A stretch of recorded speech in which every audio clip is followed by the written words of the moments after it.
Kunissery A Sivarajan അനുസ്മരണം മുൻ MLA കെ.ഡി. Prasenan ഉദ്ഘാടനം ചെയ്തു. കേരള ശാസ്ത്ര സാഹിത്യ പരിഷത്തിന്റെ യൂണിറ്റ് സെക്രട്ടറിയും പ്രസിഡന്റും കർഷക തൊഴിലാളി യൂണിയൻ ആലത്തൂർ ഏരിയ കമ്മിറ്റി അംഗവുമായിരുന്നു. അടിസ്ഥാനപരമായി ഏറ്റവും നല്ല ഒരു മനുഷ്യനായിരുന്നു അദ്ദേഹം എന്നതാണ് അതിൻ്റെ പ്രത്യേകത. ഏറ്റവും നല്ല മനുഷ്യനാവുക എന്നതാണല്ലോ ഏറ്റവും പ്രയാസകരമായ ദൗത്യം. അപ്പോൾ മനുഷ്യനാവാൻ നന്നായി പരിശ്രമിച്ച ഒരു വ്യക്തിത്വമാണ്. മാതൃകാപരമായി ജീവിക്കുന്ന ഓരോ മനുഷ്യസ്നേഹി.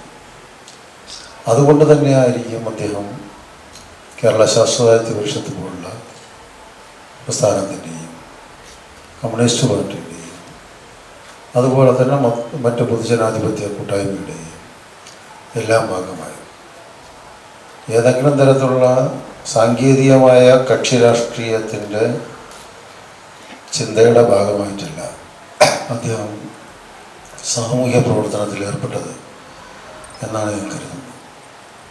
അതുകൊണ്ടാണ് കക്ഷി രാഷ്ട്രീയത്തിനതീതമായി ആ നാട്ടിൽ അദ്ദേഹത്തിന് പിന്തുണ ലഭിച്ചത്.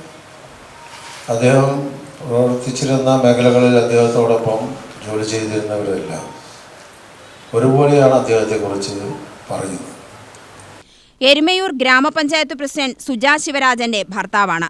കേരള ശാസ്ത്ര സാഹിത്യ പരിഷത്ത് ജില്ലാ പ്രസിഡന്റ് KS നാരായണൻകുട്ടി, സംസ്ഥാന കമ്മിറ്റി അംഗം P Aravindakshan, panchayat vice president R Ramesh Kumar, ജില്ലാ പഞ്ചായത്ത് മെമ്പർ ഷിബി കൃഷ്ണ, കോൺഗ്രസ് I മണ്ഡലം president Unni Kumaran, ward member Krishnankutty, P Pradosh, V Rajan, M Vasanthakumari തുടങ്ങിയവർ സംസാരിച്ചു. UTV news, Palakkad.